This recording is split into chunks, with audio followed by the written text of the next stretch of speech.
Made both of you guys moderators in Twitch, by the by. So. Oh, okay. Feel free to. You'll have to repeat that one more time for me. Ban everyone. Moon, before we went live, today I made you and Nimp moderators in Twitch chat. So. Awesome. Timeout and ban appropriately. I'm a big fan of banning outright. Roger that. I even I have was curious when you were view. going to get around to doing that, to be honest. Now I've got to see if there's an appropriate emote in Twitch for I have the power. Unlimited power. There used to be one that was just a hammer. I wonder if I even still have it. Nope, they don't just have the hammer emote anymore. Lame. Because it used to be like this giant wooden hammer emote that everyone just called the ban hammer. Right. But I do have. Hold on, I'm gonna see if I can time out Nip somehow. Okay, there's okay, no, that's block. We can definitely and here's the other weird thing too. We can delete each other's messages. We cannot delete our own messages. I don't know why Twitch did this. It's fucking stupid. That's really weird. Yeah, we can time each other out, and I can ban you right now if I want. Unlimited power. Time out and ban. Okay. I didn't know where they were because I've never had the power before. If you go to the top of chat, are you in mod view right now, or are you in regular view?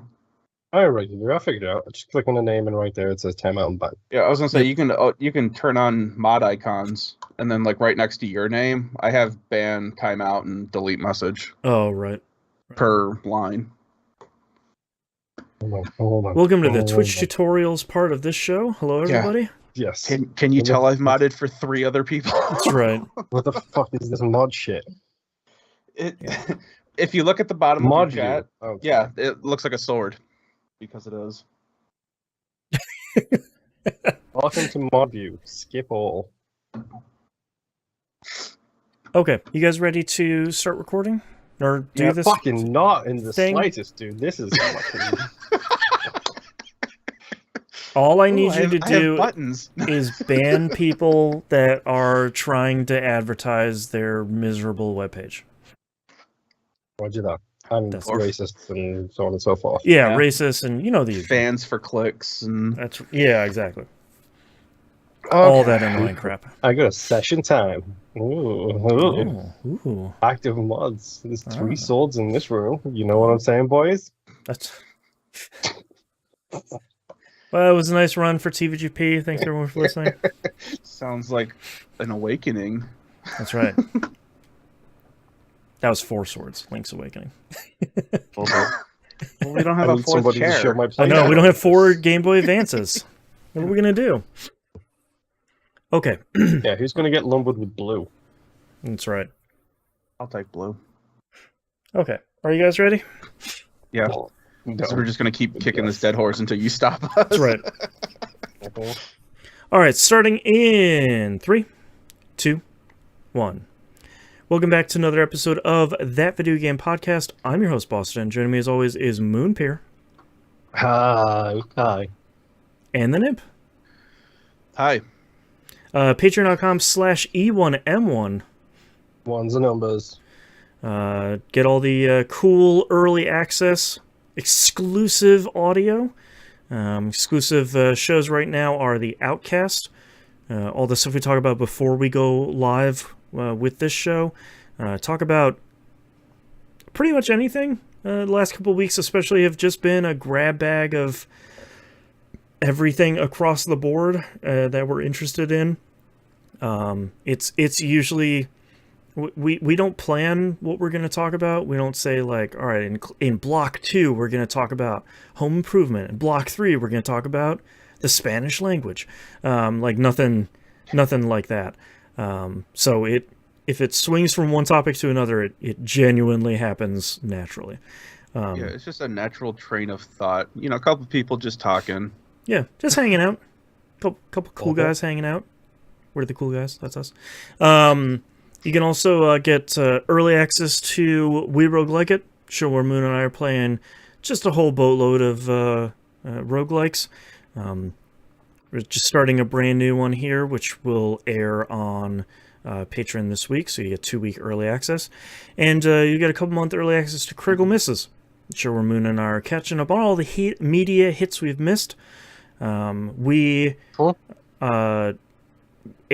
soon on Patreon is going to be the last episode of Season 12, which means the week after that, if you're a $5 patron or higher, you'll get the Critical Misses production meeting. Another short one at over an hour. So if you're looking for kind of I think they're turning out really well, personally.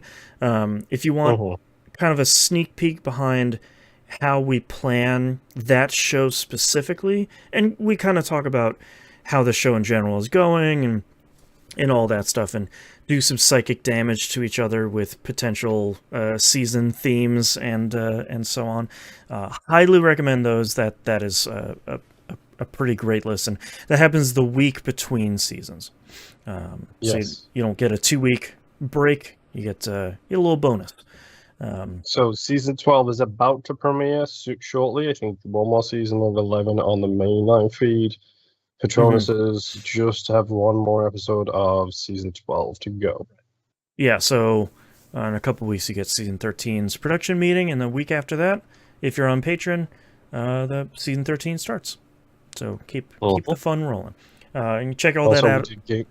Go ahead. We did Game Club last week, which is on the feed now, and that's something I didn't know about, which is very rare for me to know. I was just about to bring this up. Yeah. Musa and I did a spoiler cast for Horizon Forbidden West.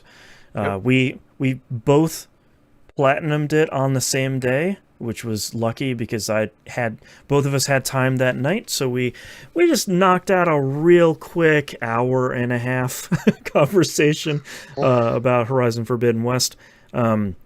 We do mention it. It's been quite a while since we've done a spoiler cast, so if you haven't listened to those, obviously we spoil the game we're talking about.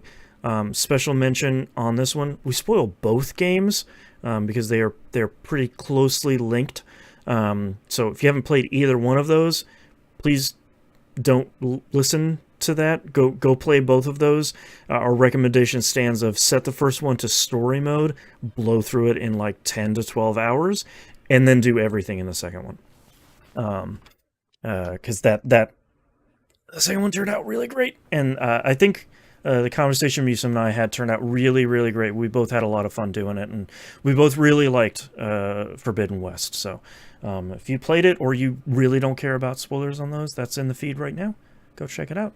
Moon. I listened to it earlier today, and I also noticed just a little bit ago that you still have Musam's window set up for Moon. How did that happen? All right. So I was like, that's a weird thing. And then you started talking about that. I was like, oh. Here's the thing that I hate about XSplit is that these are different scenes in the stream, and for some reason it always wants to link the same text field between multiple scenes. That's not what I want. Come on. I'll change that shortly. I did get considerably more attractive and a lot better at music over the past week, so it makes sense. Yeah, there you go. I'm just going to say, I'm sick enough that I read that and saw John, and I'm like, I thought his name was Paul. No, it is Paul. Oh, God. All right, you are now the correct name. Moon, what have you been playing this past week? Apparently, I've been playing the name change game. We are nothing if not professional. True. Okay, where do I even start with this? Extraction. Do we need to mind? Pardon? Extraction. No, actually, I didn't manage to play that because somebody was late on Friday. I'm not going to name names. Cough. Right. And just as I was thinking about heading up to bed like it's not 4 feet away from my living room. It's not in the background. Turn and flop over, yeah. That sounds like the dream where it's like, all right, I'm done with work. Whoa! And like just flop out of it. Man, that sounds great. You are that person that's in that market for that bed that raises up, and then like the desk and stuff is just right there. Yeah. Oh, dude. if someone wants to pay for my PC setup to have one of those huge chairs where like the monitor comes down, The from in front of scorpion me, and I thing? can Yeah. I can just have a nap. It's great. I will happily sponsor anything to get Abstergo is very interested in promoting it. awful. But no, I was just thinking about going to bed, and then all of a sudden I get a text message From who, mayhaps? from Boston. Hey, it's me. Yes, it is. So I ended up having to jump in and, we'll say, assist with the raid. Mm-hmm. And got a clear, I believe we did. I don't know, I can't remember. We did get it clear after fighting with at least one bug in literally every encounter. It was the very definition of a semi-serious raid group haunted run. It was miserable. I love that raid and I love Destiny, but like once every couple of months we just have one where it's like, I shot the thing, and the game's like, nah, you didn't. How does wiping sound? It's like, no thanks. There's a lot of glitches that I've rediscovered in this game. Uh-huh. It's a big thing. Hold it's on, a big beast. Hold on. Rediscovered? Does that mean what I think it means? No. Maybe. Maybe. No. We'll see. Wink. Because I'm just saying, I've got a third character that I can play with that I haven't done any work with. I'm just saying. I follow my own rules, which is if I have already played a game and I'm going to play it cooperatively with somebody, I start from the same level they are on, because I absolutely hate people who like, oh, you want to play this game? Yeah, okay, I'm just going to bring in my max level character, snap my fingers, everybody's dead, and then we can just run through everything. I hate that crap. Right. I mean, it is fun to be perched up high and be like, it looks like you're struggling. You want some help? That's right. What's up, little buddy? How you doing? Don't you worry. I can drop a Titan in any moment to solve that kind of problem. I'm just saying, I've got a hunter waiting to be played. That's it. I'll say no more. But no, we played that. I think I'm literally at pinnacle only point now, and I don't even know if the pinnacle is going to make any much of a difference without doing the big pinnacle stuff. So the raid essentially every week, because getting gear is hard. All pinnacles will get you up to 1560. 1560 is the max. I think I'm at 1566 right now, including light level boost. Right. So, yeah. Not counting the artifact. 1560 is the max. Yeah. So I'm like 10 away. Whatever. Yeah. It's not bad. And that's with both. Like, I'm shocked at how like literally I did it instantaneously. It feels like this season with my warlock. It's great. You transfer over your weapons that are all like 1560, and your other character jumps from like 1350 to 1500 immediately, and you're like, great, perfect. Let's keep going. And then it helps that I'm playing the campaign on legendary difficulty with that character, which means that I'm getting twice as many Rubik's Cube upgrades. Sure. Right. So that's helpful. Yeah, you only get one for the normal difficulty. But it's fine. Destiny 2 is fun. Whatever. Yep. I played a skosh more Lego Star Wars. So, did anybody else play this week? Or is it just me again? Played it. I managed to sit down and play a whole bunch of it this week. I finished episodes 4, 5, 6, and 7, and I'm halfway through 8. Jeez. Nice. Yeah. Well, let's talk about some of my complaints about this game. Okay, let's go, because I'm curious. These levels are short. Not a lot of the flying levels are actually pretty long in kind of a way that's fun, because you get to fly around in an area for a pretty good amount of time.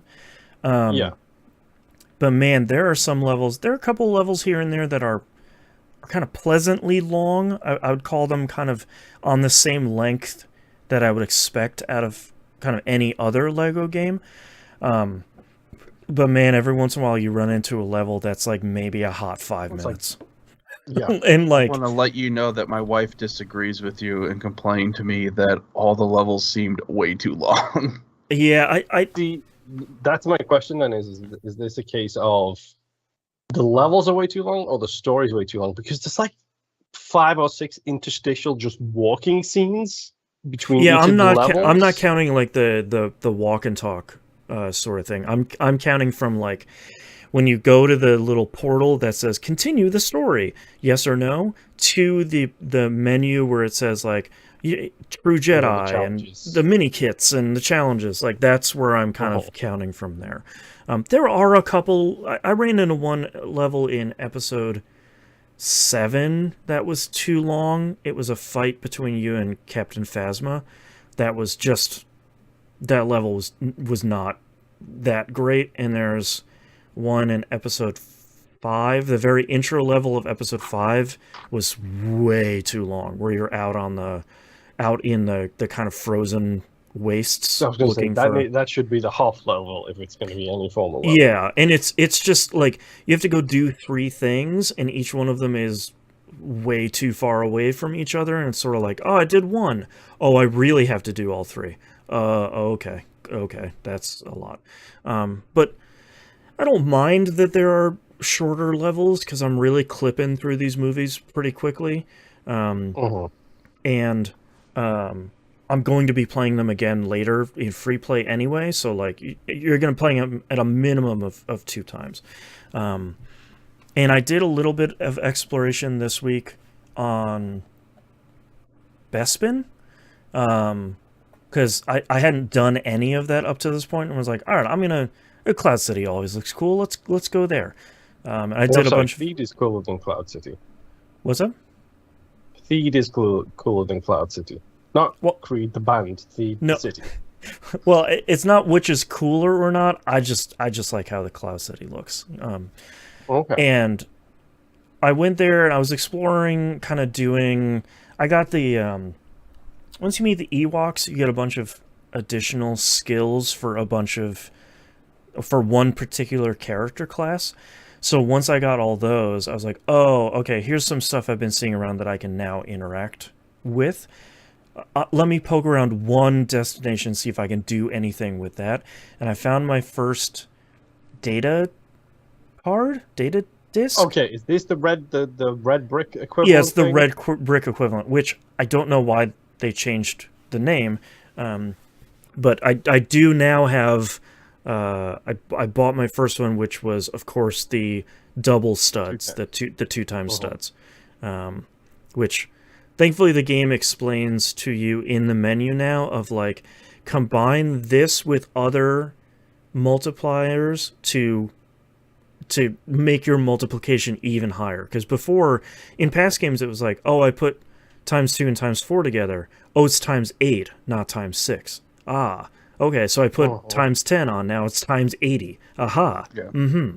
And then you put them all on, and it's times 3,428, I believe. Something like that, yeah. By. So 10 billion studs, I'm coming for you. But yeah, it's I upgraded the stud magnet to the full, and I So good. It's very good. I've been finding a bunch of Kyber bricks. I'm up to like 70 out of 1,166.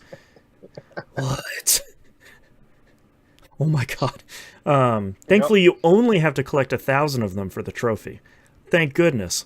But yeah, I only have 3 complaints. One is some of the levels do seem pretty short. But that's not really a complaint because there's 45 of them, so I'm gonna have to play 90. I'm gonna have to play like 90 levels by the time if I get lucky. The boss battles are kind of a drag. Yeah.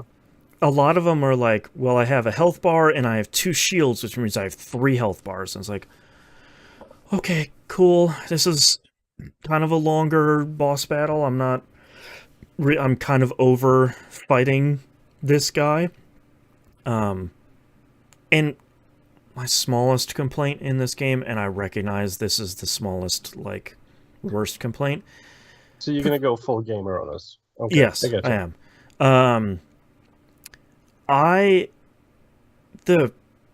The frame rate and performance of cutscenes is really weird. off. It feels like it's shot at movie speed, and the rest of the game is at 60 frames, and they're Right. at 30. The rest of the game, locked in at 60, looks incredible. The frame rate in the cutscenes is locked at 30 and sometimes like down to 15 or 20, which is really weird. It's one of those things where it's like George Lucas just really wanted you to feel the nit He and does. gritty of. That's right. That's right. You We know, shot it. if you look at it this way. That's right. We shot it on film. We digitally. Don't from a certain point of view me. Please. But to be honest, that's like such a small thing because each cutscene is maybe a minute and a half long. So like it really doesn't matter that much at the end. It's just one of those things where everything else in this game looks so good in gameplay and it runs so smooth, and the cutscenes are just weird, but they're kind of in and out in a flash. So I still think the cutscenes are super charming. Like they really are. There is, like, I get it. Maybe some people would prefer if the Lego people don't talk, and you can do the thing where you switch that off or whatever. But I'm fine with the fake voice acting, and I'm fine with the knockoffs because everybody's really good. It's good, and they're all stupid charming. Mm-hmm. Like they're all just like nice little Lego peoples who I get to silently judge. Well, and from a technical perspective, like a lot of the cutscenes look really good. Like I'm in episode 7 and 8 now, so there's a lot of like clashing lightsabers that are right in people's faces, and like the reflection of the lightsaber off of the character's face, it looks like that Lego texture on their face, and it's like you didn't need to do that, but it looks incredibly cool. Like you did, yeah, it's cool. This game so far is really good. My daughter thinks it's going to be a scary thing every time I ask her to play it with me, and it's hard to convince her that no, it's actually a funny thing. And well, you've also got people who are dressed in black and being scary with big red swords. Yeah, I mean, I don't blame her. I mean, we're not going to watch the movies. We could probably get by with like episode 4. That's not bad, but. She's scared. She's scared of like thunder in movies. So like, that's where she's at right now. We're not watching episode 7 or anything. Where it's like, hey kid, you want to see a torture scene?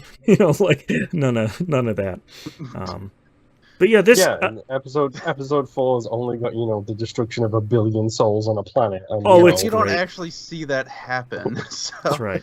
It's not like they show them systematically killing the entire population, one person at a time. That's episode 7. Kind of like in episode 7.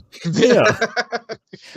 But I genuinely don't really have any major issues with this game at this point. A lot of it is a lot of like, you look at something like the 2 Lego Harry Potter games, which are still incredible.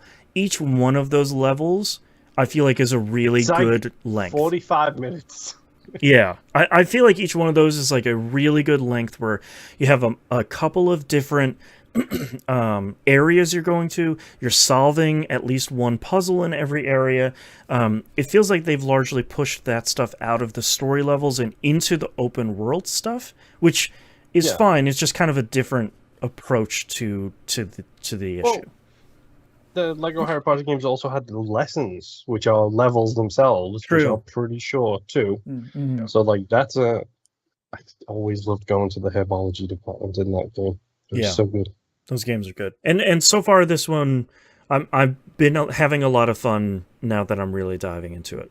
And I'm looking forward to kind of finishing all 9 episodes. And then going back on free play and just wrecking everything. Yeah, and like I do really like when you're out in the open world. It is really easy to switch characters because left and right on the D-pad switches between the 6, and then hitting up on the hitting up on the D-pad. It's just like here's 600 characters, but them finally breaking it down into categories of like here's villains, heroes, scoundrels, smugglers, it's so useful. and the smartest thing they've done is when you're out in the world and you see a thing you can interact with, it shows little picture. It shows you the icon of the character type that can interact with it, And thankfully, each one is a different color. So all I have to remember is I need a red or a green character. Yeah. Go in, pull one of those out, come back. Oh, it's a force thing. Okay, now I can use the force thing to solve this puzzle. That's one of the smartest things they've done in these games. It's really great. Yeah. Even just breaking down the characters by class is a lifesaver because, Yep. like, I don't know about you, but when I used to play the previous games, I would hold Y, get that full character menu up, Yep. which was fine at the beginning, and then Uh-huh. by the time it got to the end, it's like the whole screen. And heaven forbid you're playing this split screen where you've got to scroll sideways in a Oh, split screen. gosh, It's yeah. like, Sideways, down, or Uh-huh. if you had multiple of one character and you don't remember what their And you have to default sit looks there and like, wait. yeah, Right. so you have to wait for them to sift and Just Thankfully, you cycle can manually switch between costumes in this one, which is Uh-huh. amazing. Well, like I used to remember the 5 core skills I needed as Right. close to that top left corner as I could get it. Right. Right. So like anybody who basically wasn't within 5 squares directionally from that top left like character didn't touch him at all until Yep. it came to getting achievements. well, and Right. that was the other, and I don't know why they took it out on this one, but that was the other cool thing about being able to make your own character was that you had like those 5 empty slots or whatever, so you could make Right. a character one of each ability. That way, you could just go to them. I and forgot be like, about okay, that, Hit yeah. open and left, and then you're in the bottom right hand corner. yeah, Yep. but Yeah. whatever. Yeah. This game's great. I mean, Yeah. I think there have been very few Lego games that we haven't really enjoyed, sort of in totality, but this one's great. Yeah, I'm enjoying it a lot so far. I'm looking forward to getting onto the classic episodes. Right near the end of episode 2 now, so Okay. problems are about to happen, we'll say. Right. With the Senate. Right. The Senate. Yeah, guess There's who's also been the- listening to a lot of Star Wars Minute lately. That's right. That's right. Wait, have you hit episode 1 yet? Yeah, I'm actually almost done with episode 1 at this point. Okay, so Nice. you've heard them say "Sabova" a lot. Yes, and actually Nice. that was like 2 episodes ago of the random person in the background. I never heard it at all until they pointed it out, and now I can't not hear it. That's Right. why I love getting sidetracked. That's why I love this thing, because I know I've seen them several times, but it's just dumb little stuff like that where they point it out, and it's like I never realized that. Right. Yeah. But anyway, yes, Lego Star Wars is great. Yep. I continued playing Tunic. Mm-hmm. I found the candles. I will say that much. Fantastic. I did the thing that involves the candles, which was a nightmare, by the way. Mm-hmm. Had I you- got the thing. Had you done the thing with the candles before? Because I had discovered that pretty early, and I'm like, what am I supposed to do with this at all? No, Okay. I'm assuming we're talking about the same thing. Yeah. Where you have to light 9 candles, I believe it is in Mm. total. Yeah. Yeah, I had no idea what it was. I'd never seen it before, and then Oh, okay. when I did find it, it was problematic to say the least. That was Yep. my Um, issue with it as well, where I had noticed them in the manual, like, that they were highlighted in the manual, but didn't know what to do with it until I was at the point that that's what I had to do. So then I had to figure out what was going on. Right. But I'm phrasing this as vaguely as I can. I'm back to my best. Gotcha. You got your new ability? I got my new ability. I'm back to Uh-huh. my best. Yep. I'm pretty sure from this point I could go and finish the game. Yes. But there is 9 to 15 achievements looking at me saying, hey, this is a secret achievement. And I already know what at least half of them are based on 2 things I found randomly, just naturally. Okay. And it's like, okay, so I'm going to use a guide for that because that's too much. And Is then- it one where you learn a new spell? We'll talk offline. One thing is the room behind the waterfall, which I've completed that now. Gotcha. So I've done that. And hands in the air, I used a guide for half of it because I don't have the time to try and figure that stuff out naturally. Sure. Now I'm doing the thing that you get one thing for doing that room. I see. Okay. It makes sense if Yep. in the vaguest terms possible. That makes sense. Yeah. You're getting As closer we to found out about walking. the blue light special. That's right. That's right. You're getting closer to walking the golden path. I am. Yeah. And I'm pretty sure I know what it is now. Gotcha. Don't know if I have the time to screenshot and paste as much as I do, or a pen big enough or a piece of paper big enough to sketch that thing out. Right. I might. We'll see. I don't know. I'm pretty sure I know what I need to do with that Right. and where I need to put that. It's just I also need.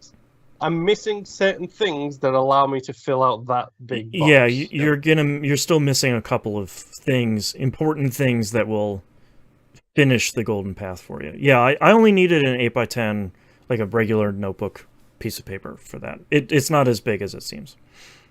Okay. I am where you are, Moon, where I am banging my head up against this thing, trying to figure out what is going on. Uh-huh.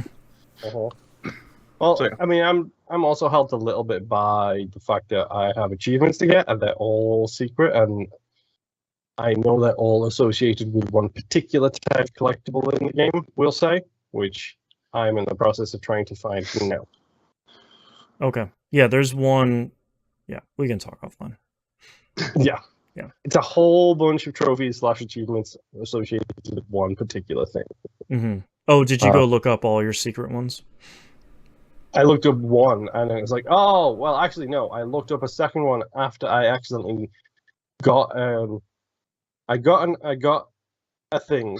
I unlocked a secret, and I opened a chest, and I got a thing, and then an achievement popped, and it said number 4 after the end of it, and I was like, yes, right. How many numbers? Honestly, I did maybe 3 of those. I'm not doing all of those. There's so many of them, and I refuse. That it's just it's a cool. Those are like the hardest puzzles in the game, and I think it's a really cool thing for them to do. I don't want to do any of them. That's just like not where I find fun in there. You know why I'm doing it. Oh, for sure, and I certainly don't blame you. If it comes to PS5, I'll probably do them all over there because I'll get a platinum. But I don't want to. So I already know I'm missing one achievement, which is the one to get the ranged weapon before the close range weapon. Oh, sure. Yeah, you're doing your like Shadow Complex low percentage run, essentially. Yes. Yeah. Basically.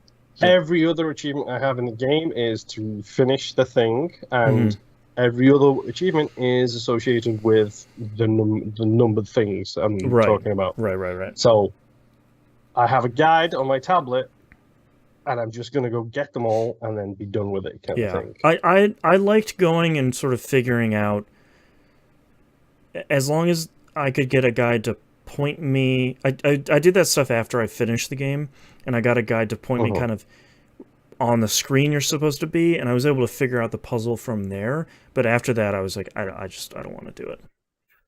Yeah, there's a couple of them where there was one in particular, like I got a couple, like 3 or 4 of these numbered things. Not the thing that you do the D-pad code for, but the other chest-related numbered things. I got 3 or 4 of them, and then there was one which I knew because the color of the chest is distinctly different. Yes. When you see it. And I was like, it's there, I just can't get to it. I don't know how to get to it. Right. And then I learned a secret ability, which you can do as soon as you have 2 items in the game, and it's ridiculous. Yeah, it's very good. And it's like, I hate you. Why didn't you show me this 17 hours ago? Because it's also, I'm pretty sure that is written in the memo page in the manual. It's written in there. And it's just like... It's all coming together. It's all... Yep.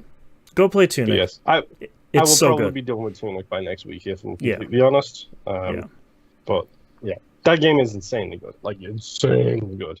Yeah. My final game this week is Hitman 2, which is actually Hitman 2.1, because I'm in the second level of Hitman 1. doing the Okay. things. Right. Your replay of Hitman Paris. 1 again. Sapienza. I mean, Sapienza. So nice you did it twice. Yes.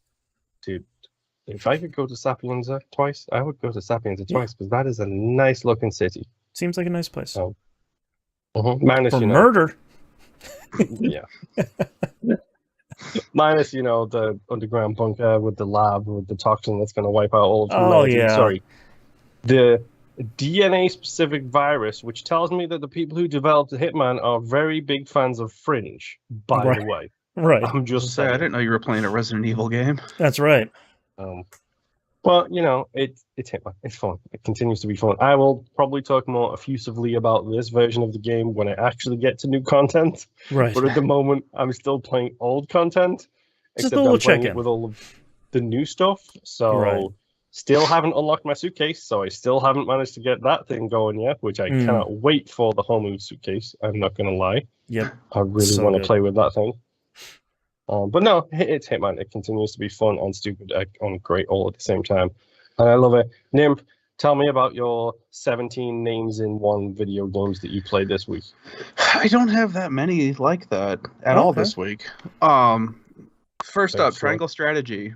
Yeah, Okay. I have beaten the game. Nice. Ooh. That really was the last battle There that it I is. was at. There Oh, the old was no- TVGP special. Yeah, there was Uh-huh. no "this is my true form" BS. So That's right. that was nice. I got the option, or I guess the ending that I went into, ended up being like kind of a bittersweet ending. Okay. Which was good and bad. I did the thing I wanted to do, the thing that I set out to do, and it was just Sorry, messed up. I was gonna make a terrible joke about a bittersweet ending being Do the it. end of Final Fantasy X, Okay. and then immediately because I conjured the name of Final Fantasy X, I just thought of Tidus laughing on the beach scene, All which right. is just the stupidest The thing old on the classic. planet. I will tell you that there was no laughing on the beach. However, the final slide still that I got was on the beach. Oh, nice. Oh. So there you go. As soon as you mentioned bittersweet ending, I thought, yes, Final Fantasy Tactics. We both go through a different Final Fantasy. Okay. Not that far off. Yeah, So- it seems like they kind of share a lot of DNA. Yeah. So really good tactics game. Yeah. Everyone seems to hate the name of the game. I still think it's stupid funny, and Yep. most of the reason why I bought the game and then I stayed because it really sucked me in and has a really good battle system. Yeah. So I got to pick that thing up. it is worth your time. Yeah. Next game I went through because my daughter was sick one day, so I stayed home with her and I popped in Metroid Dread because I was like, well, I beat Triangle Strategy. I'm at the final boss for Dread. I'm just gonna beat this game. Yeah. And 45 minutes of memorizing patterns. Oh. I could get to the second phase without taking any damage, no problem. And then I could slowly start to get to the third phase every once in a while. It's kind of a crapshoot. And then I just happened to get a lucky streak and beat all three phases. And then did my outro stuff. And then the game ends with you running away with a timer. You know, Okay. Metroid. Yeah. So- I feel like that's the least spoilery spoiler of Metroid history. I think the bigger spoiler would be telling you that this game did not end with you running away from an explosion with a Right. timer. Exactly. Right. So yeah, really good game. I hate that final boss. Yep. But after a while of getting it down, it did become easy. Where I think the biggest block was just myself not Right. wanting to do it. Right. But yeah, once I got him down, it was really easy. The story was pretty cool. And it kind of hints that in the timeline, Zero mission would be, or no, Fusion would be like the next in the timeline to play, Oh, okay. That's cool. which is really cool. Yeah. And hoping they do a remake of that because that'd be cool. Oh, Fusion is so good. So yes, after that, I had nothing else to play. So I spent my time playing Elden Ring. I am coming up where I said, hey, the end of April, I want to beat this game. Right. Let me tell you what I did this week. Okay. So I looked up a guide, just like a general, hey, what is the main quest line. What Oh, should sure. I be focusing on? Not like the specifics, but just Right. like, To see an ending, what direction should I go? yeah, exactly. Because I was at the point before I looked it up where it's who knows where anything's at. Because I didn't. Who could even say? So my next step was to get to the Atlas Plateau, which then has Lindale, which is this massive legacy dungeon. I would say right now it is the biggest dungeon that I have come across so far. You mentioning the name of that dungeon, like Lindale in a JRPG would be this like beautiful green-hilled area that has like a bunch of windmills or something, and this one is like, no, it has nightmare dungeons. It's like, naturally. It does have windmills Hey, off the coast. nice. Okay. So basically, when you get to the Atlas Plateau and you get to a certain part, you see like these phantom banners, like these massive stories tall banners just floating in the air. And you're like, oh, okay, this is kind of creepy. Yeah. And then you find these steps that lead to like this wall that surrounds this whole area. And if you try to get anywhere near it, you know, catapults and ballistas and stuff get shot at you and it hurts. So you have to kind of run away and figure it out from there. Okay. Once you get inside of this place, though, there's like this whole battlefield that took place like past the walls where like there's impact craters and stuff all over the ground and stuff. And there's like just random mobs of stuff walking around attacking everything. You get past that and then you get into the actual castle or into the actual town, and it's like a massive town. Oh wow. Like, and it looks nice. Right. Deceptively. It's okay. But it's literally a town where it's like, hey, here's this main road that's going through the town. Here's some side streets. Here's some back alleys. I got lost for a good 45 minutes of not knowing where to go. So I've just been kind of walking whichever way feels right to me and running up against things that I'm like, nope, and just turn around and run away. Right. It's like, but with the windmills on the north side of the battlements, there's like this entire windmill village that's called Windmill Village, and it has windmills up against the peaks and stuff. Some real Don Quixote stuff going on here. Right. Which that place was kind of weird because there's like this red flower thing that grows everywhere. Don't have a clue why. It's just there. But all of the NPCs in that town are dancing. And you can lock onto them, so you know that you can attack them, and you can see their health bar. But I mean, I walked through that village, and not a single one of them attacked me. Until I got to a certain point that they decided that I shouldn't be there anymore, and I literally had like a mob of like 25 things coming after me. That was horrific. That's intense. And then I kept running up to get away from these guys. I was like, all right, you know, let me get some breathing room. So I ran up this hill in the village still, and then I see like this tall figure that's standing there, and I'm like, okay, that's not good. And then the boss icon pops up with his health bar at the bottom of the screen. I'm like, there he is. Come on. Right. I had to run away from him for a moment. There was no way that was happening at that point in time. But so I'm like, all right, cool. I'm out here. I'm exploring. I found this next dungeon that I need to go to. And then I started looking at the map. And then I started looking at other things that I could do. Like, hey, there's like this volcano manor that I can go to over here. Let's go explore that. 45 minutes later, I finally fight the snake boss at the bottom of this thing after fighting like all these other... I had this magma worm that I couldn't kill that was really making me angry. So you didn't have bombs at this point, so you couldn't like throw it in his mouth 3 times and like watch it. Not at all. In fact, I don't even think we have bombs in this game. But anyway, besides the point, I know you can throw like pots of like burning oil and like freezing stuff at people. I never did it because I have big sword that makes things go dead. So, normally.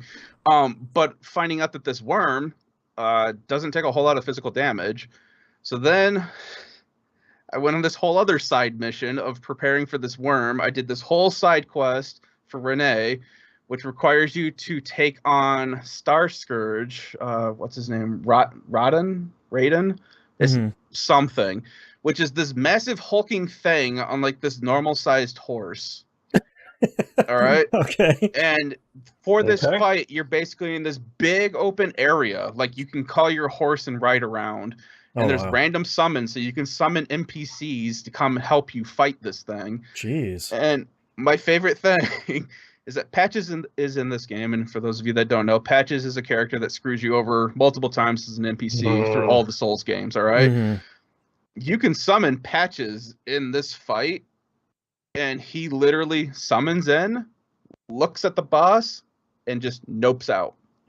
Like, just disappears after seeing the boss. That's great. It's like, Okay, that's the Patches I that's know. a good payoff. Yeah.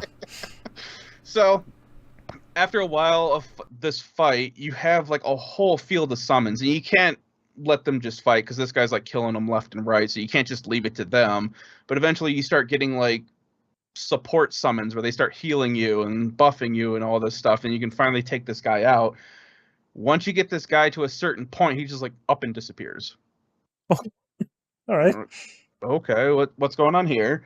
And then all of a sudden, like, the light changes, and if you happen to look up, you'll notice that a meteorite is coming right at you Okay. from the sky, and it's him.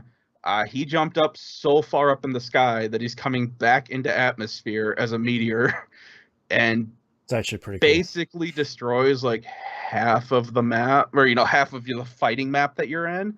Wow. You're like, oh, okay. So then the fight continues on, and then you finally take him out. And then you learn a lot about what he was there and what he was doing, and it's kind of a sad story, but it basically changes the map at that point. Oh, wow. Okay. Small fraction of the map. I don't want to ruin it, but there's something cool that happens for him being there, and it's really awesome.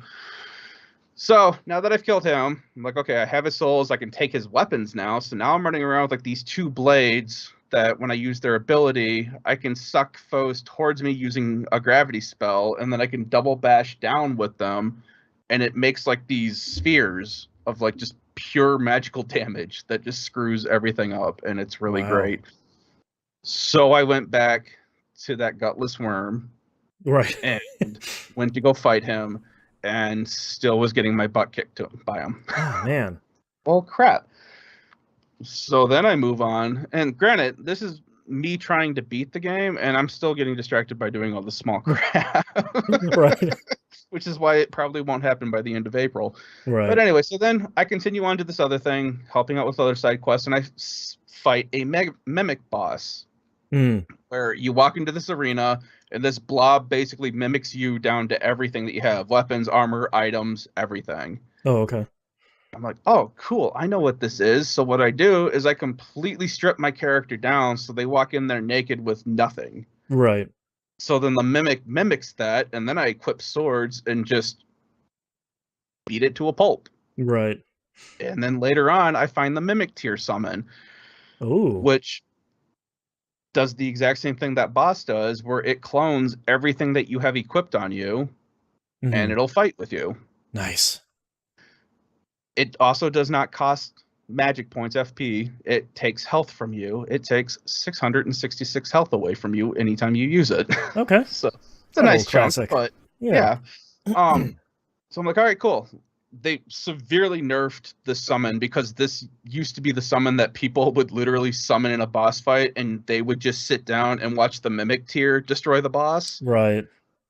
So they nerfed that quite a bit, but it's still a fairly effective summon. I've got it at +7, and between it and myself, we can hold our own against things that I should not be fighting right now. Oh, nice. We go back to the worm, and I think I have to fight it like 2 or 3 more times before I finally eke out a victory on that thing.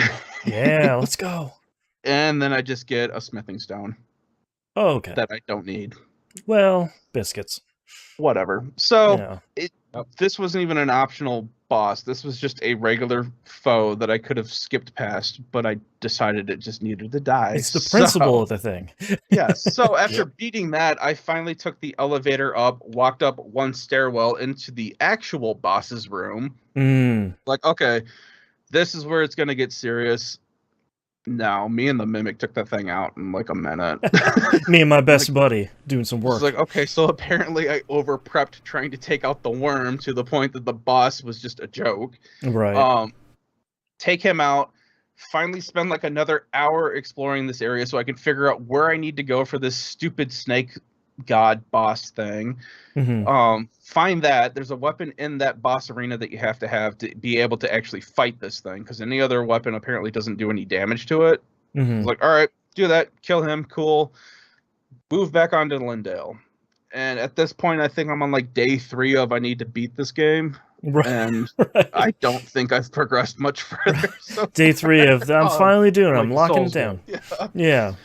One that my son's like, I let him watch me play parts of this game, because there are parts where it's like there's nothing happening, there's nothing egregious on the screen, so You're just wandering around and solving stuff. you can watch this. And he was watching me do some puzzles and stuff like that, and it's like this whole thing of I would pull up the map and he's like, well, what's that? I'm like, I don't know, let's go find it. So I'd put a waypoint down and run over there. It's like, oh look, it's a crumbled up building that has like a sacred tear in it, which increases how much my flask heal me.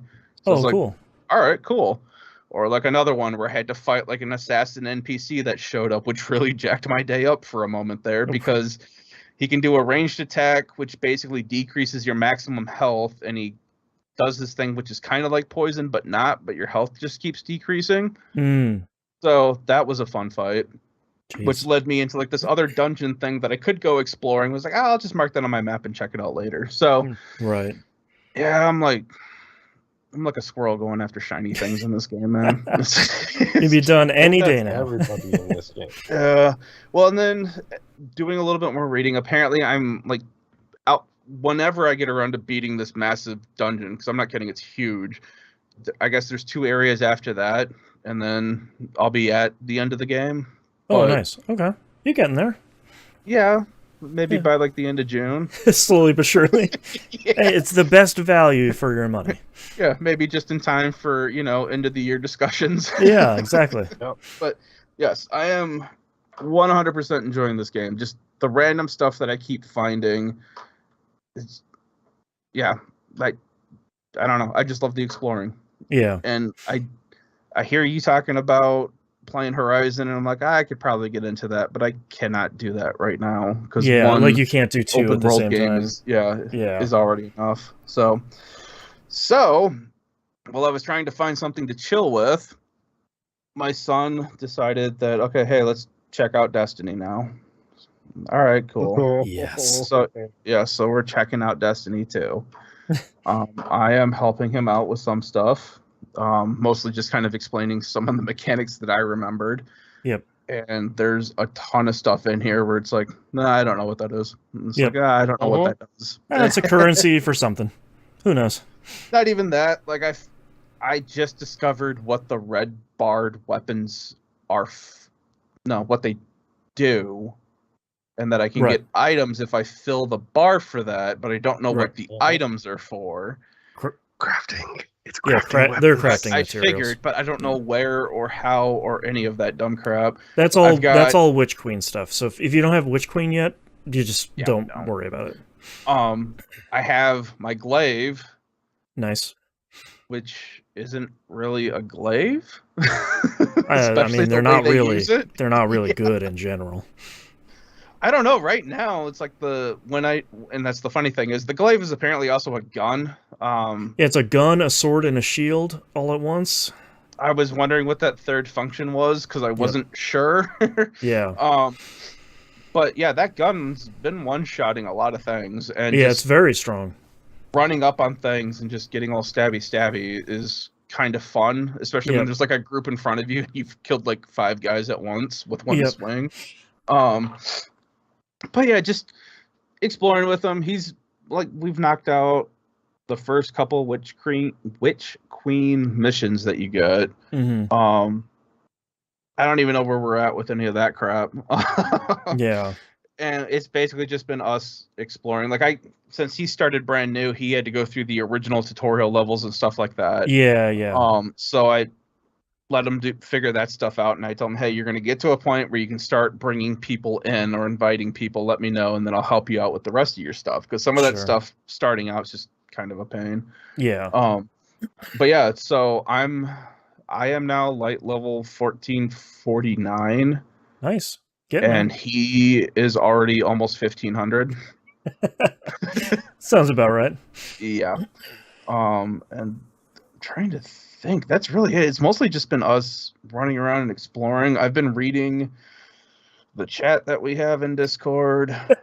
That is almost as difficult to get to and understand as the actual game. Yeah, it is. We're sort of in the weeds about a lot of stuff in Discord right now, so you're coming in at a great time. I have a quote, a direct quote. And I'm not going to say who put this in here, but the quote goes, "Had to tap out of trials today. Between the map being bad for trials and people being way too sweaty, I've got to wait until freelance is back." So Bills. That means absolutely nothing to me. So I can break that down. Every weekend, Trials of Osiris comes as an endgame PvP activity where 3 people fight against 3 people. Whoever knocks out all 3 opponents first gets a point. First to 5 points wins. The map that Trials is on is the same for every match during a week. So for this weekend, it was Exodus Blue, I think the map is called. I hate it. I don't like Trials in the first place, but I'm trying to get a seasonal challenge done. And there was something about this weekend where like the best of the best PvP players were out, and the very first match I played, literally within less than 10 seconds of each round starting, all 3 of us were dead on my team. Like, you're running against the people that only play PvP day in and day out. So until the option for freelance trials comes back, where you have to queue only as one person, so you can't get matched up against a team of 3 people in Discord voice chat with their perfect weapons and stuff, just tapping out. No fun. I mean, that was a lot of the issues with Gambit. I mean, it sounds like the Gambit itself is a lot better than it used to be, but it always just seemed like every once in a while, like there would just be this killer build that nobody had an answer to, and then the only answer was for Bungie to nerf whatever the setup was. Yeah, which kind of sucks. Yeah, Gambit's in a much better spot right now. Yeah. But outside of that, though, we're just putzing around. Getting your feet wet. I'm going to say that the map during co-op sucks because it doesn't always pinpoint where your fire team is at. Yep. There have been he is supposed to show up as a green dot wherever he is. Yes. And of course, because it's Destiny, there's like windy trails and then there's like these caverns and stuff every once in a while. And the icon will show his character just being on the other side of this wall. Yep. And he's not. Except. And yeah, and I am like somewhere deep in the bowels of hell in this game. Well, trying you try and ask him, like, where are you, buddy? And he's like, I'm in a cave. It's kind of yellow. And it's like, that's this whole map. Okay. Yep.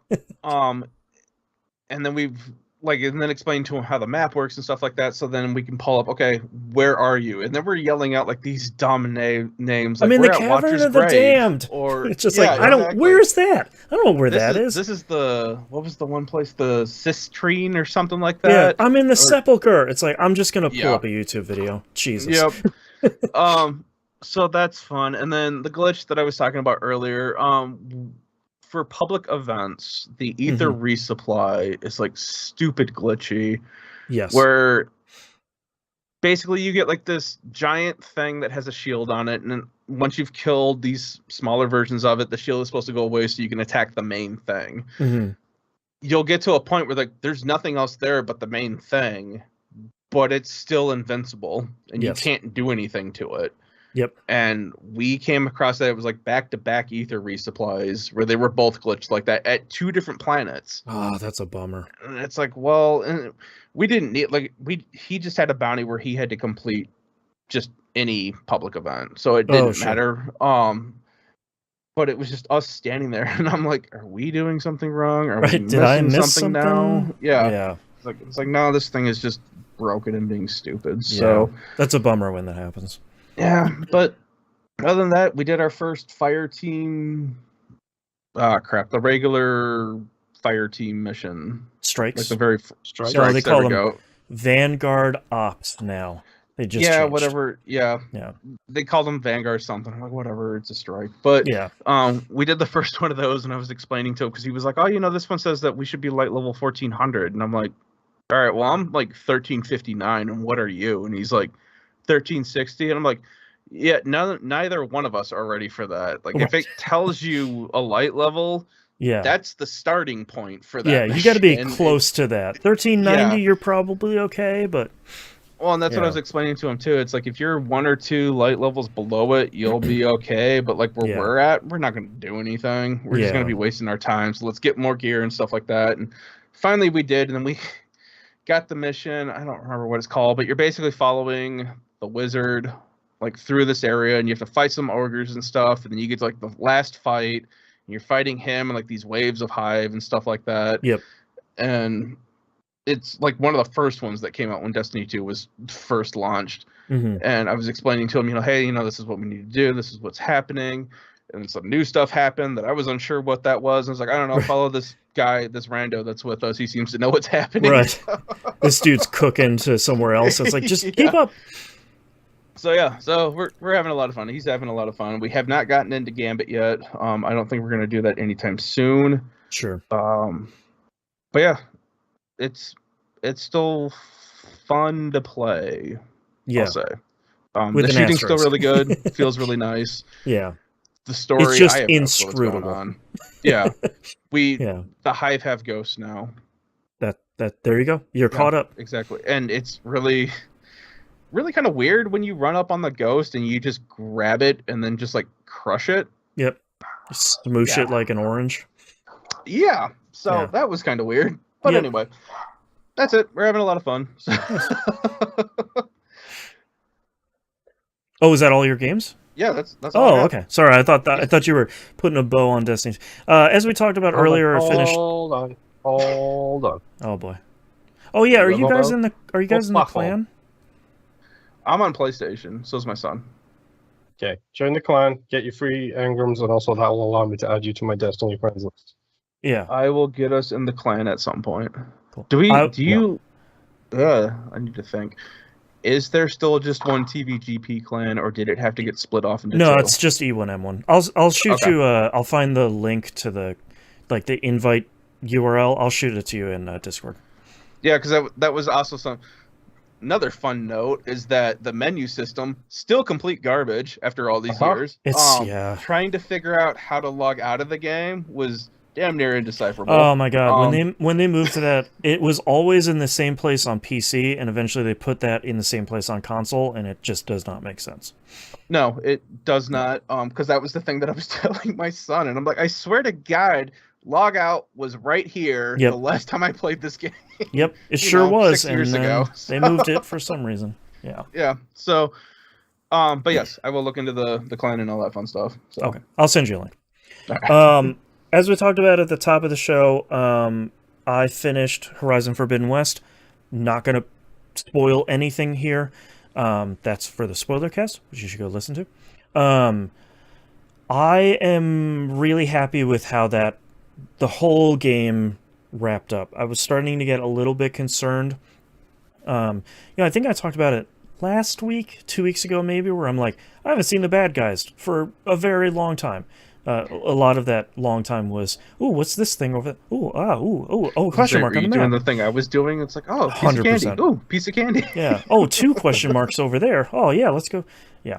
I was doing all that, but I'm really happy. If one of you guys could just ban that person in chat, that would be great. I was really happy with how they kind of wrapped up all the loose ends in this game specifically. I feel like they have a lot of stuff to address and kind of clean up, and I feel like they got to a really good point at the end. Which, after the first one, how do I explain this? I'm a sucker for these games' stories. Oh, dude, you don't have to explain it because both myself and you are huge fans of the Assassin's Creed extended universe. That's right. So I already have the like sci-fi brainworms, Mm-hmm. but I think you'll always hear people push back and say like, "Well, the story in the first one isn't that great." It's pretty good and it's told really well. So it clicked with me in a way that I thought was really great. And they do a really good job in the second one of kind of addressing all of the loose ends that they sort of have out there. I have a couple of really minor issues with some stuff in maybe kind of the last hour, but we addressed that in the spoiler cast, and I think kind of come away pretty positively about it. I did get the platinum. Thankfully, the platinum, I didn't come anywhere close to 100%ing this game, which is great. If at my estimates, I probably did about 75% of it. The nice part about a lot of the trophies for side activities are you just got to do a little bit of them. Like the Final Fantasy Tactics chess board game thing they have in the game, you just got to win 2 of them, which is great because I don't want to do any more of those. It seems like people seem to have learned from IC Unity that Yes. putting an achievement or trophy related to 100% in a game this large with this much crap throughout is a stupid idea. It will make you resent the game well before you're finished with it. And like, if you want to go do that tactics board game they have in the game and you want to finish all of them, you're well rewarded for it in game because each one of those people that you beat, you get 2 skill points, which is great because like it's essentially the same as when you level up, you get 2 skill points. So you're pretty well rewarded for doing that. Like there's races you can do in the game on like the in-game robot mounts. I didn't really like those either. They're kind of a cool idea, but they last a little bit longer than I would want. You do 2 out of the 4 of those, you got a trophy. There's a bunch of other stuff that I can't talk about because it's very much a spoiler at the end. But I was really happy to get the platinum and not... I kind of still wanted to do more stuff.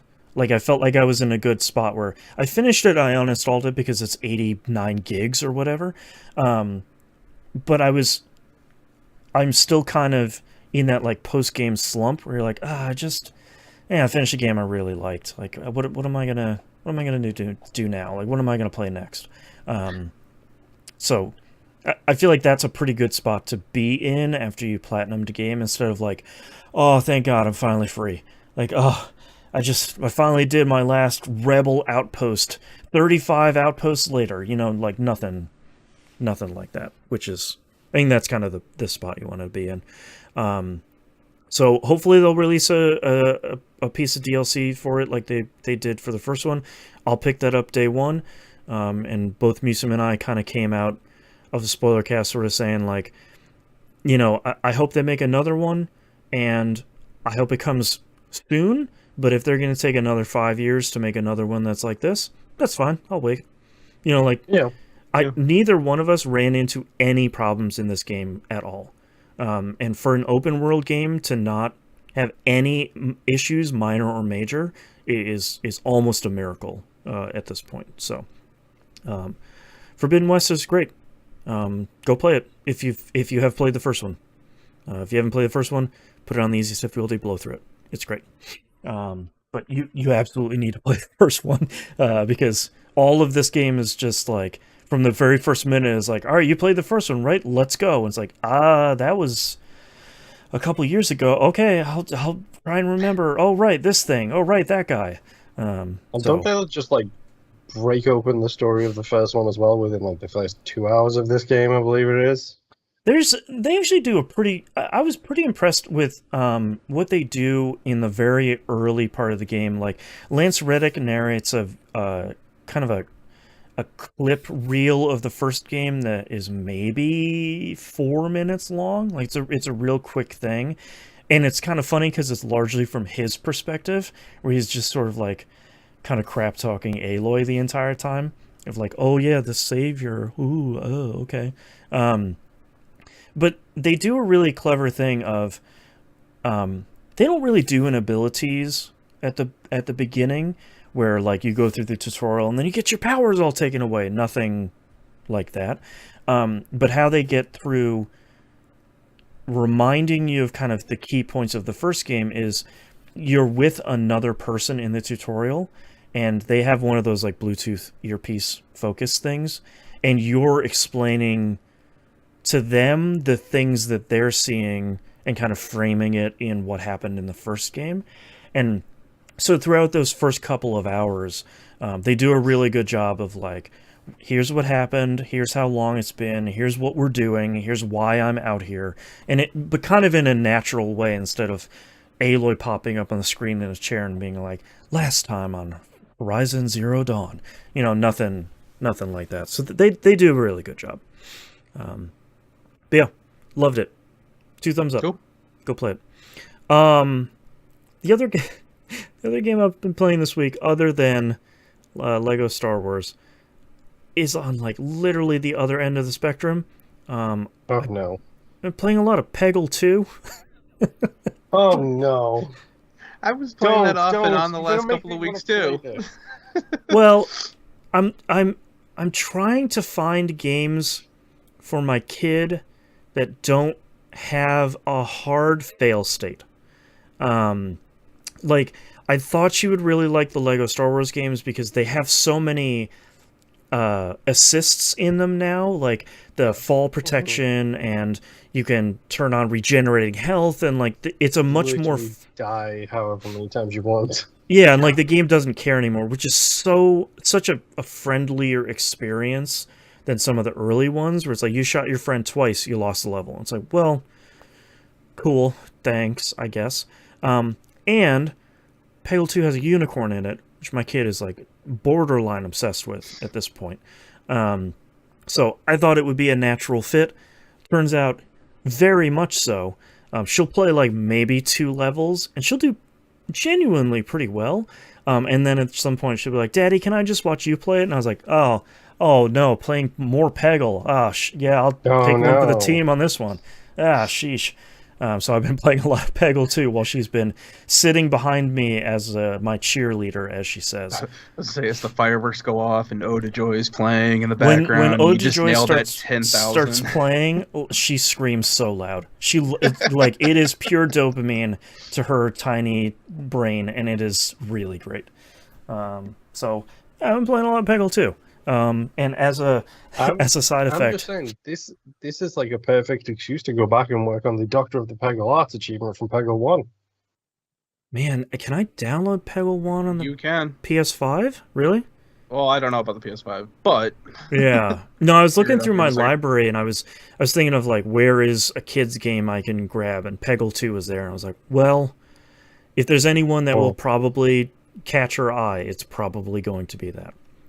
So I'm playing a lot of that, and when I'm not around, my wife has been playing a lot of that, because my kid will say like, hey, can you turn on Daddy's PS5 and can I play Peggle 2?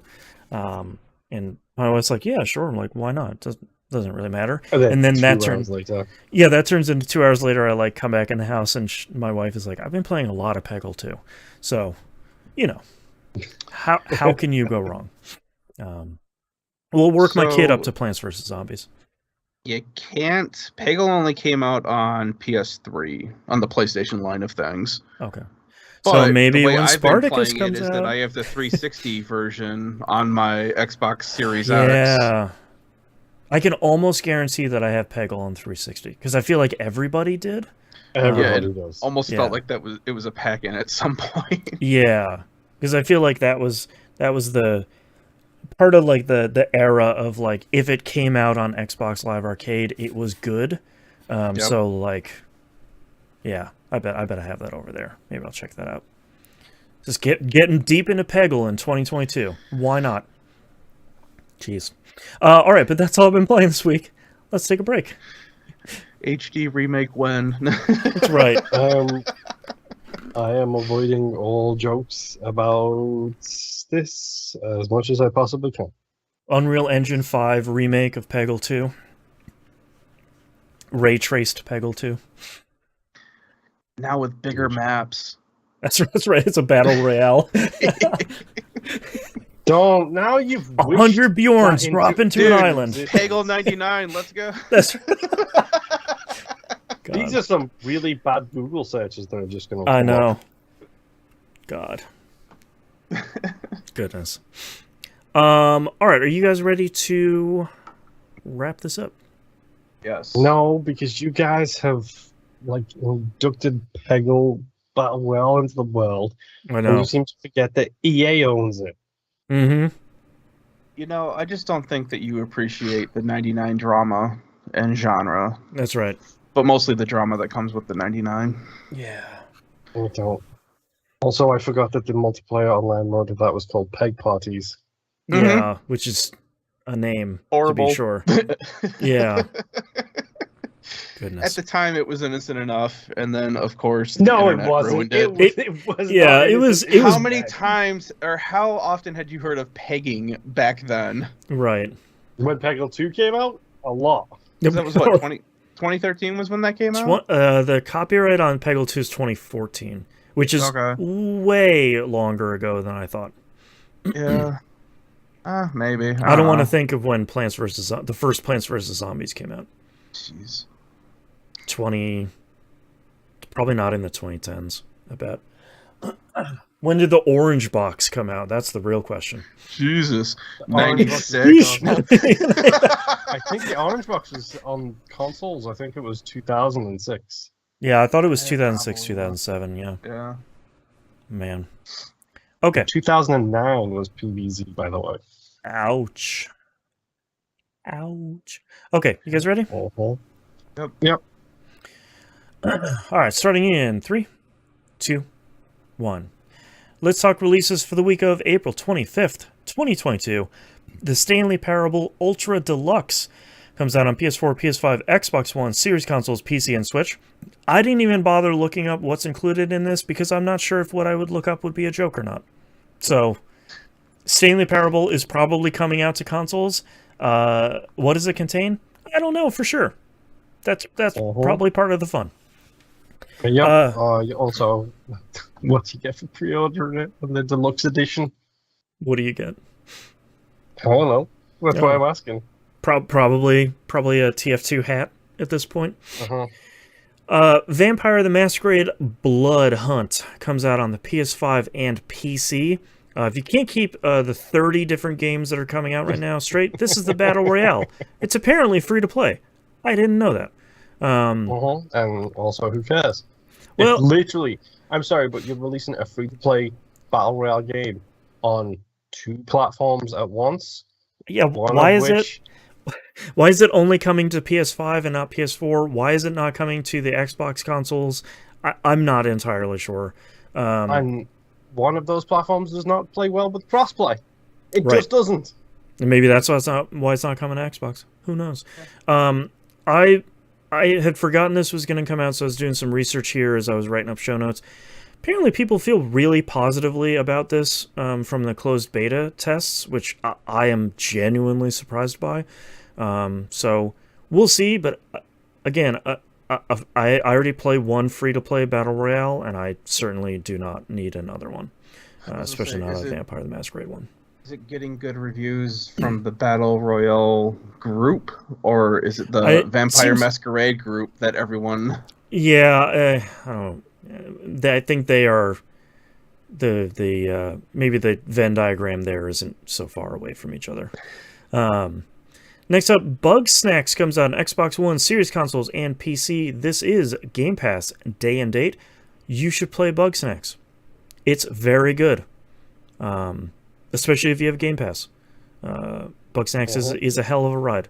It's super fun. I think this also includes the Big Snacks DLC, I believe. Yeah, that's what I'm understanding is part of the reason why they were waiting so long to bring it to Xbox was because they wanted to wrap the new DLC into it. I believe the DLC comes out on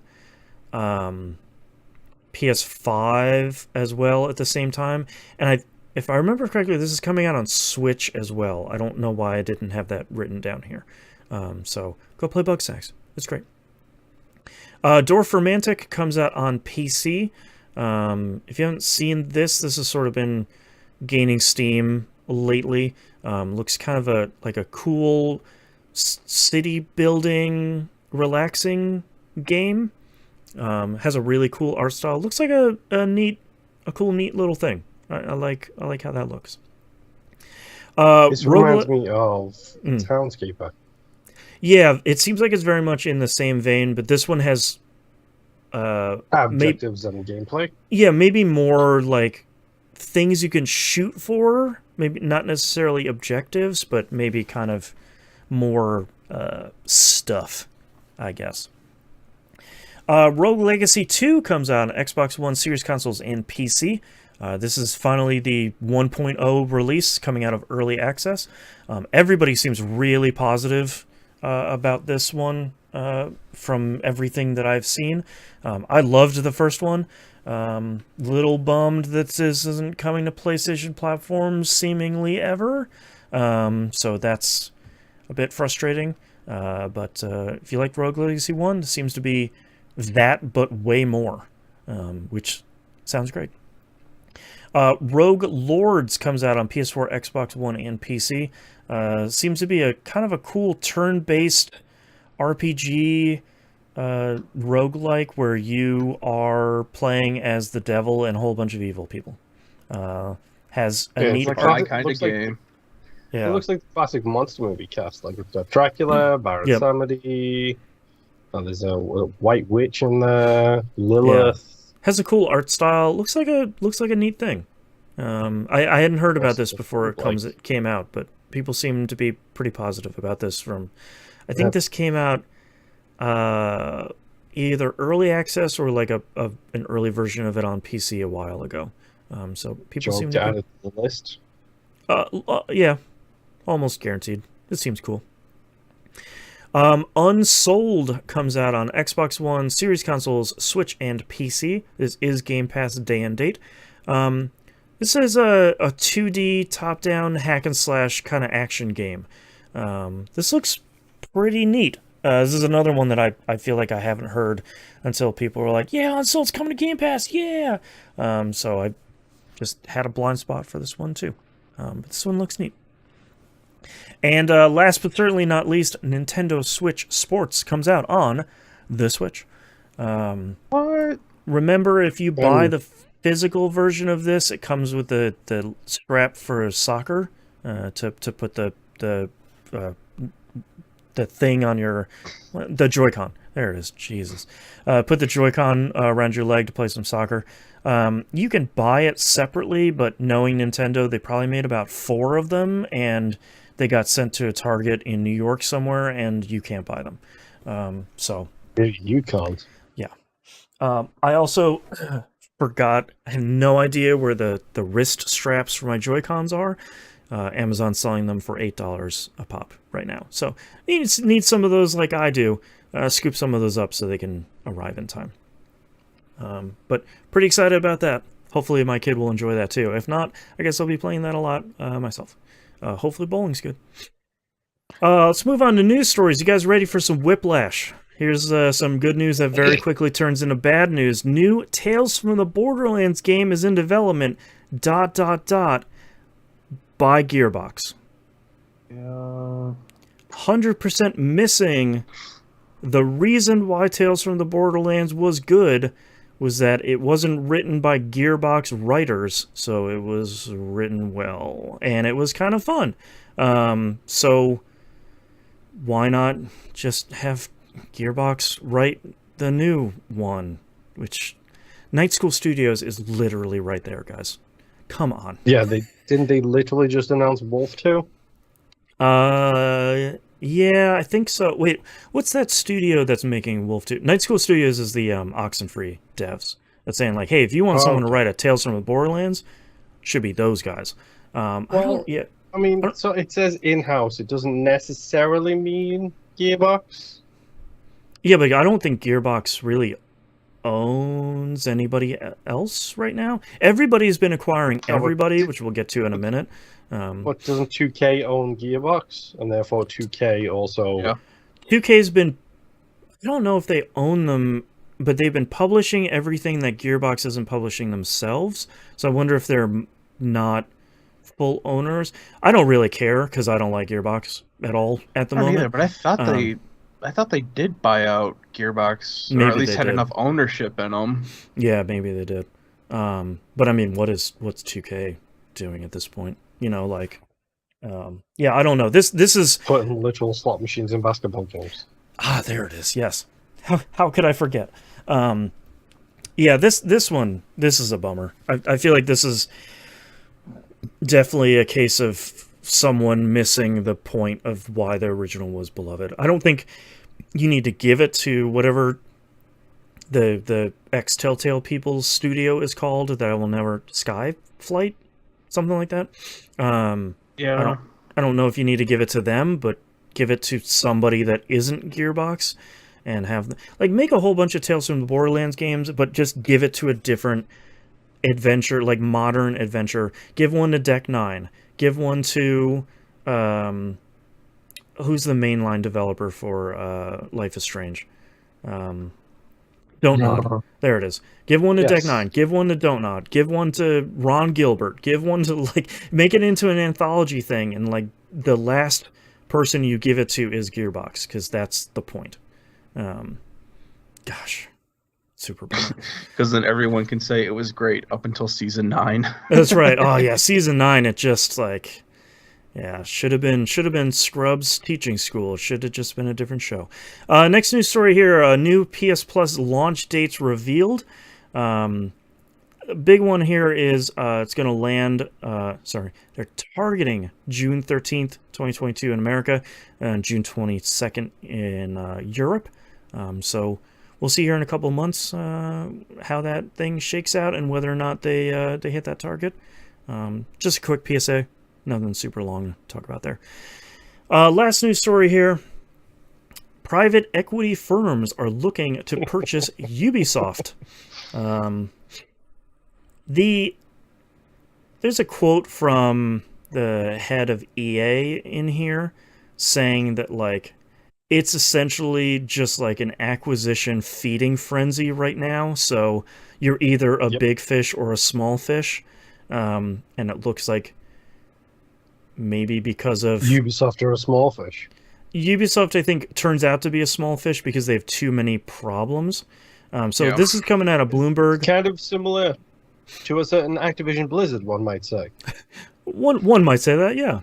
Bloomberg is reporting that Blackstone and KKR and Company, who are apparently the two biggest private equity firms in the world, which is apparently something else I will need to know about while covering video games, is the size and interest of private equity firms. They've been studying the French business and had, quote, preliminary takeover interest, end quote, in Ubisoft. But apparently Ubisoft hasn't really entered into serious negotiations with potential acquirers, but they are going through a series of audits at the moment, which by many is seen as kind of the first step to saying, like, all right, here's what our books look like. Here's what everything looks like. Here's how clean the business looks. And, you know, if you guys wanted to purchase it, you know, we're looking. We took it to the car wash. We gave it a quick buff. How's it look now?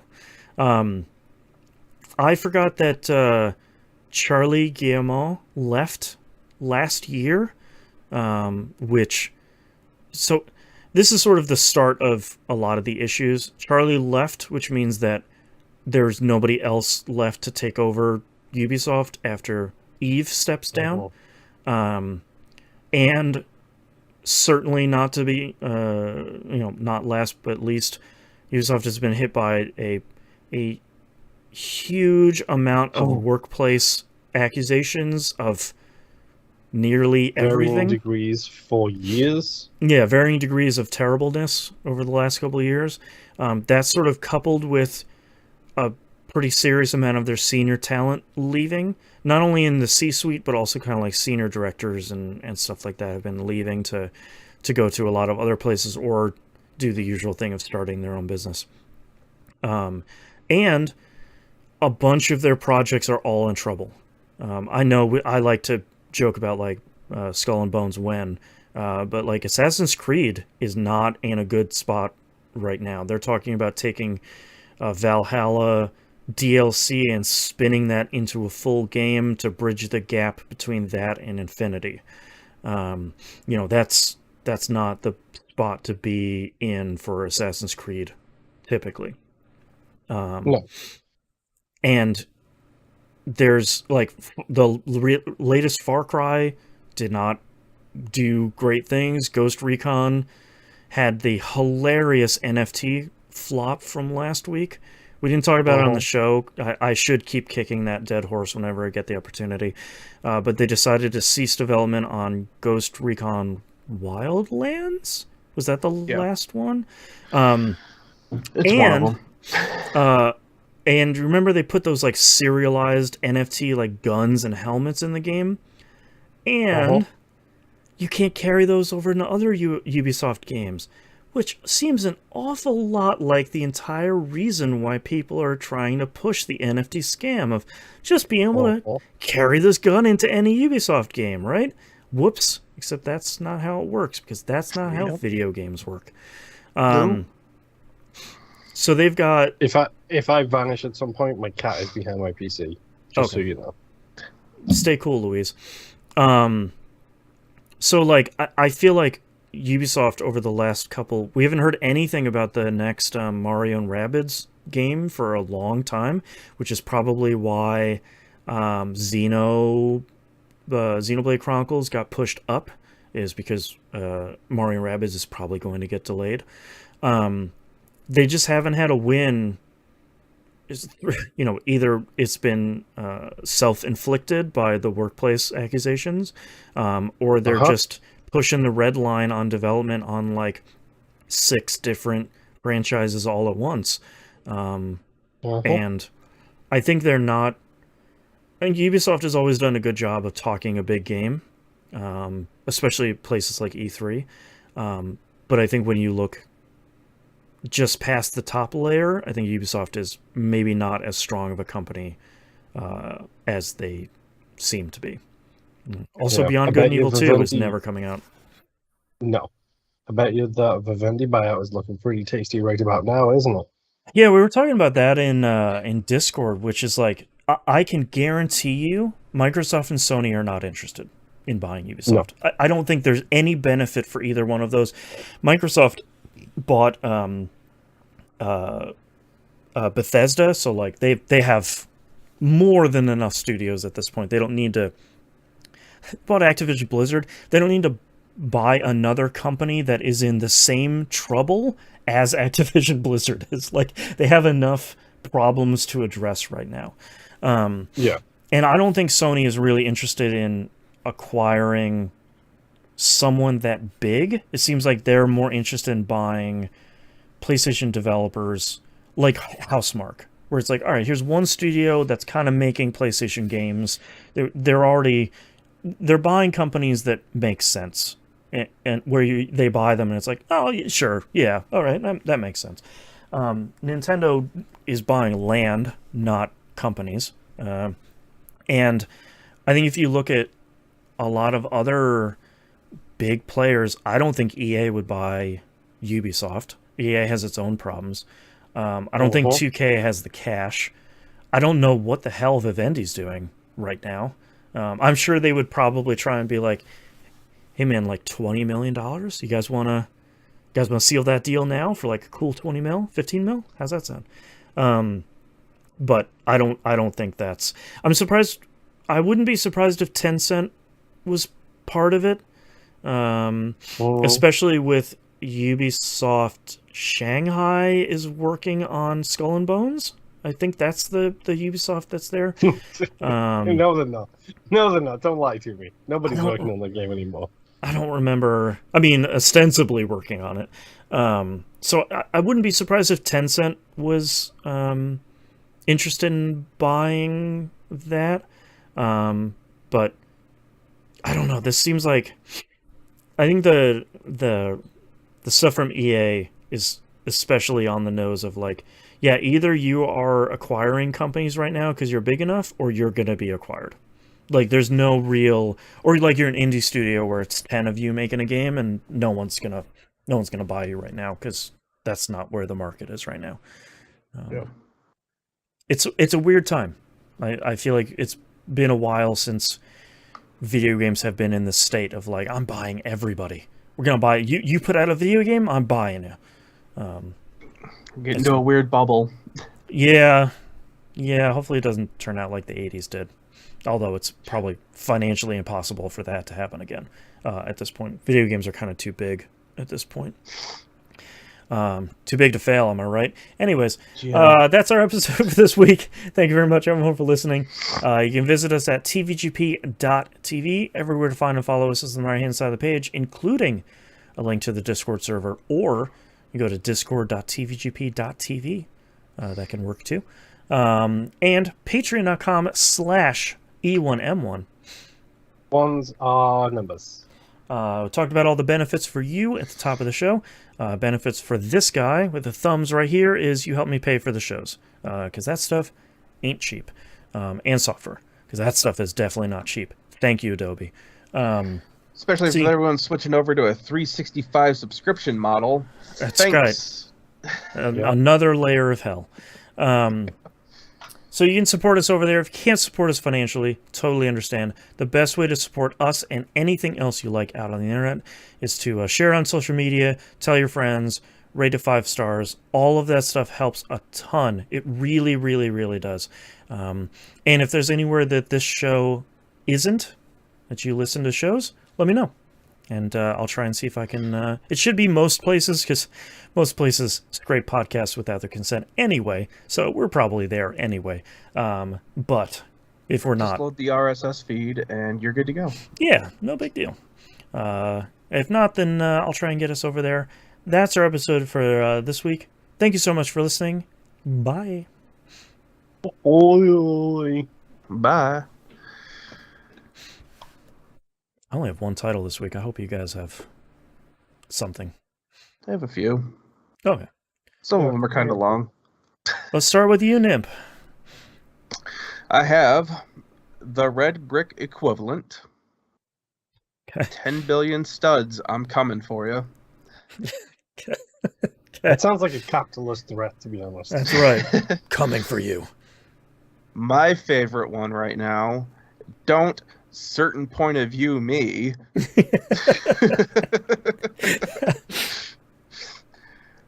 Murderer. Abilities. And too big to fail. Don't certain point of view me. Okay, Moon, what do you have? Just flop to the side. Not counting walk and talks. Go full gamer. Don't, from a certain point of view, me. A great place for murder. Murder. True form BS. Like a Souls game. TF2 hat. And varying degrees of terrible. I thought his name was Paul, and don't certain point of view me.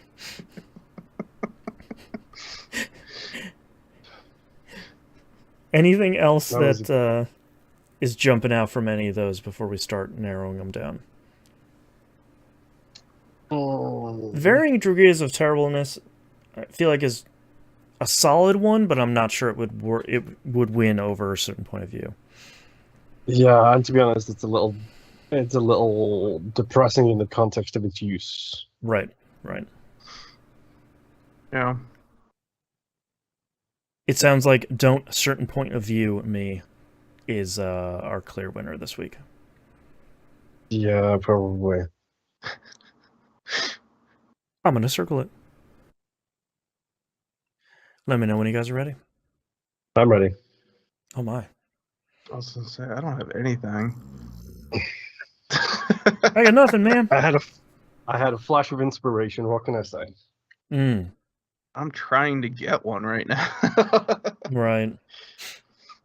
All right. Let's go. I'll figure something out, or I'll just stare into the camera. That's right. Wistfully. Just have like one loud wet cough. Yeah. All right, starting in 3, 2, 1. This is That Video Game Podcast, episode 757 for April 25th, 2022. Don't certain point of view me. I'm just going to star wipe my hands of all this mess. Everything that we've told you is the truth. What you remember is the lie.